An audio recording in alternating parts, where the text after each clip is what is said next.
नमस्कार साथियों, मैं असगर खान। स्वागत है आप सभी का असगर एकेडमी यूट्यूब चैनल में। साथियों, आज है 1 अप्रैल 2026 और 1 अप्रैल 2026 के जितने भी महत्वपूर्ण क्वेश्चन बनेंगे आज हम इस वीडियो में कवर करने वाले हैं। आज का वीडियो स्टार्ट करने से पहले अगर आपने हमारे यूट्यूब चैनल को सब्सक्राइब नहीं किया है तो पहले यूट्यूब चैनल को सब्सक्राइब कर लें और बेल आइकन को प्रेस कर दें ताकि कोई भी महत्वपूर्ण वीडियो आपसे मिस ना हो पाए। ठीक है, चलिए आज का हमारा महत्वपूर्ण क्वेश्चन क्या है, पहला ध्यान दीजिएगा। हाल ही में भारतीय नौसेना ने IONS हिंद महासागर नौसेना संगोष्ठी समुद्री अभ्यास की मेजबानी किस महासागर में की है? तो भारतीय जो हमारी नौसेना है उसने हिंद महासागर संगोष्ठी का जो अभ्यास है, जो मेजबानी की है, वो किस महासागर में की है? तो आपको यहाँ पर याद रखना है हिंद महासागर में की है। ठीक है, यानी कि ऑप्शन सी आपका राइट आंसर हो जाएगा, याद रखिएगा। ठीक है, तो इस अभ्यास जो किया गया है वो किस राज्य में किया गया है? तो अभ्यास जो है केरल राज्य के हिंद महासागर में किया गया है। यहाँ पर आपको याद रखना है नंबर 1 में लिखा हुआ है हिंद महासागर केरल राज्य में पड़ता है और यहाँ पर भारतीय नौसेना ने हिंद महासागर में नौसेना संगोष्ठी समुद्री अभ्यास की मेजबानी की है, आपको याद रखना है। ठीक है, और इस अभ्यास का नाम क्या है?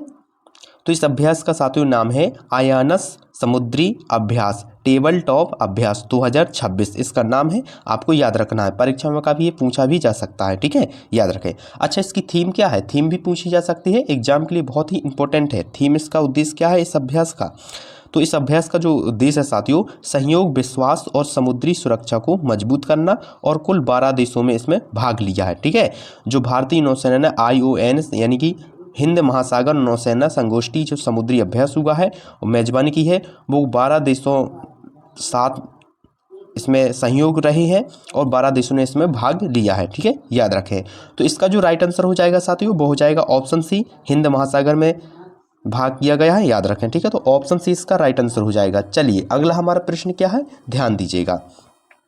अगला हमारा प्रश्न है साथियों, हाल ही में इंडिया स्केल राष्ट्रीय प्रतियोगिता 2025-26 का शुभारंभ किस राज्य में हुआ है?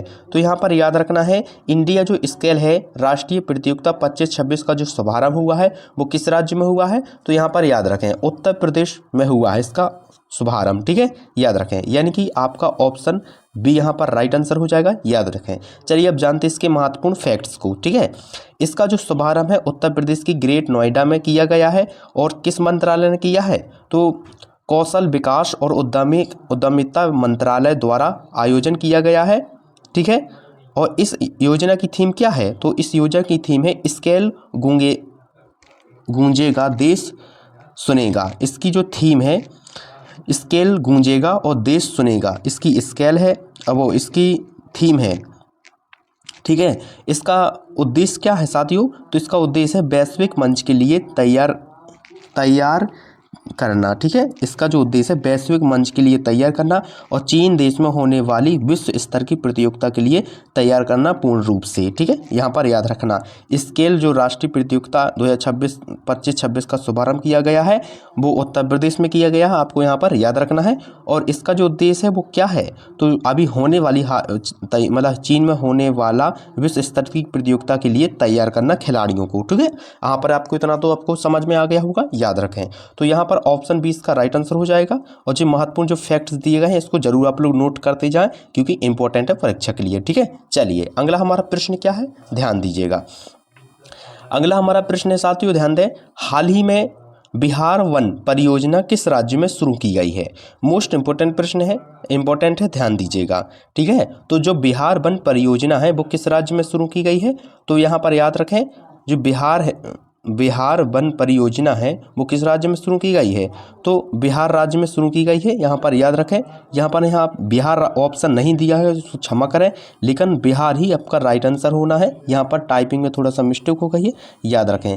तो समझो यहाँ पर हम बिहार लिख देते हैं तो आप लोग समझ जाइए। ठीक है, बिहार, तो यहाँ पर बिहार राइट आंसर होना था लेकिन इसमें ऑप्शन नहीं दिया गया है, कोई बात नहीं, मैं लिख देता हूँ बिहार। ठीक है, BH मतलब बिहार, आप लोग समझ जाना, बिहार यहाँ पर लिखा हुआ है, बिहार राइट आंसर हो जाएगा आपका। ठीक है, तो याद रखें। तो ऑप्शन जो है जो हो जाएगा बिहार, इसमें ऑप्शन नहीं दिया है, इसकी क्षमा करें, इससे टाइपिंग में थोड़ा सा मिस्टेक हो गई है। बिहार राज्य इसका राइट आंसर हो जाएगा, याद रखें, ठीक है। तो इसका जो शुभारंभ है वो बिहार राज्य में किया गया है और उद्देश्य क्या है इसका, तो राज्य के नागरिकों को एक ही प्लेटफॉर्म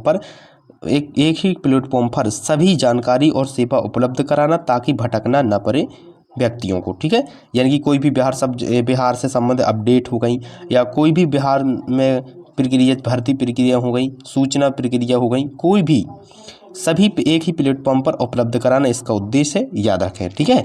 और बिहार सरकार और नोएडा की IIT कंपनी यानी कॉर्पोरेशन इन्फोटेक प्राइवेट लिमिटेड यानी CIPL ने मिलकर समझौता भी किया है। यानी कि बिहार सरकार ने और IIT company format infotech private limited ने भी बिहार सरकार से मिलकर समझौता किया है, ठीक है। इस परियोजना का कुल जो बजट है वो कितना है, 87 करोड़ रुपए है, आपको यहाँ पर याद रखना है, ठीक है।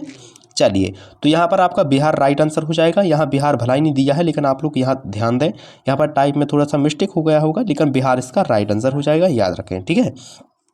चलिए, अगला हमारा क्वेश्चन क्या है, ध्यान दीजिएगा। अगला हमारा क्वेश्चन है साथियों, हाल ही में स्पेनिश पैरा बैडमिंटन इंटरनेशनल 2026 में 1 स्वर्ण और 2 रजत पदक जीतकर भारत का नेतृत्व किसने किया है। तो प्यारे साथियों, स्पेनिश पैरा जो बैडमिंटन इंटरनेशनल 2026 में जो 1 स्वर्ण और 2 रजत पदक जीतकर भारत का जो नेतृत्व किया है वो किसने किया है। तो यहाँ पर आपका जो राइट आंसर होगा वो हो जाएगा प्रमोद भगत ने, ठीक है। प्रमोद भगत कौन है, तो यहाँ पर ध्यान दें, प्रमोद भगत जी हैं जो इंडियन खिलाड़ी हैं, ठीक है, बैडमिंटन के, यहाँ पर याद रखना है। तो आपका ऑप्शन राइट आंसर हो जाएगा C। अब चलिए जानते हैं इसके महत्वपूर्ण फैक्ट्स को। तो प्रतियोगिता कहाँ खेली गई, जो स्पेनिश पैरा बैडमिंटन इंटरनेशनल 2026 है वो प्रतियोगिता कहाँ खेली गई। तो स्पेनिश जो खेली गई वो कहाँ खेली गई, स्पेन में खेली गई है, आपको यहाँ पर याद रखना है, ठीक है। स्पेन में खेली गई, यानी कि यह प्रतियोगिता स्पेन के टेलोडो और विटोरिया गस्तेरेज शहर में आयोजित की गई थी, ठीक है। प्रतियोगिता का नाम क्या है, यहाँ पर आपको याद रखना है स्पेनिश पैरा बैडमिंटन इंटरनेशनल 2026 इसका नाम दिया है, आपको यहाँ पर याद रखना है। यहाँ से क्वेश्चन बनते हैं, आपको याद रखना है, ठीक है। अच्छा, प्रमोद भगत पैरा बैडमिंटन खिलाड़ी हैं और इंडियन खिलाड़ी हैं, वो यहाँ पर आपको याद रखना है। इन्हीं ने 1 गोल्ड मेडल और 1 स्वर्ण पदक और 2 रजत पदक जीते हैं, ठीक है, आपको यहाँ पर याद रखना है। चलिए, तो आपका जो राइट आंसर हो जाएगा वो हो जाएगा ऑप्शन C, ठीक है। चलिए, अगला प्रश्न हमारा क्या है आज का, ध्यान दें। क्वेश्चन नंबर 5वां क्या कह रहा है, ध्यान दीजिएगा। हाल ही में केंद्रीय आयुर्वेदिक विज्ञान अनुसंधान परिषद ने किस AI प्लेटफॉर्म के साथ समझौता विज्ञापन हस्ताक्षर किए हैं। तो यहाँ पर ध्यान दें, केंद्रीय जो आयुर्वेदिक विज्ञान अनुसंधान परिषद है, हाल ही में उसने किस AI प्लेटफॉर्म के साथ समझौता विज्ञापन पर हस्ताक्षर किए हैं। तो यहाँ पर आपका जो राइट आंसर हो जाएगा वो हो जाएगा अनुवादिनी AI, यानी कि ऑप्शन B आपका राइट आंसर हो जाएगा, याद रखें, ठीक है। ऑप्शन B आपका राइट आंसर हो जाएगा, याद रखिएगा, ठीक है।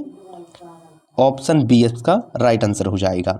तो इसका उद्देश्य क्या है, तो आयुर्वेदिक ग्रंथों और अनुसंधान सामग्रियों को भारतीय भाषा में अनुवाद करना, यानी ट्रांसलेशन करना और समझाने में सरलता बनाना, ताकि आसानी से समझा जा सके, ठीक है।